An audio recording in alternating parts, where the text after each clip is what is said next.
সব ক্যান্সারে শুরুতেই ব্যথা হয় না।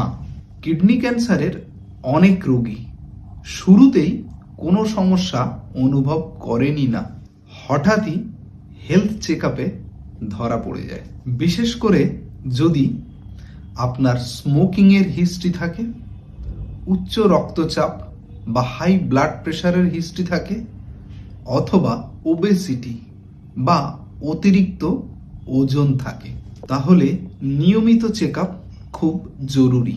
শুরুতেই ধরা পড়লে সার্জারি করে কিডনি ক্যান্সার থেকে ভালো হওয়ার সম্ভাবনা অনেক বেশি। নিয়মিত স্বাস্থ্য পরীক্ষা বা হেলথ চেক আপ কখনোই পিছিয়ে দেবেন না। এইরকম সচেতনতামূলক ক্যান্সার সম্পর্কিত সঠিক তথ্য জানতে আমাদের চ্যানেলটিকে ফলো করুন।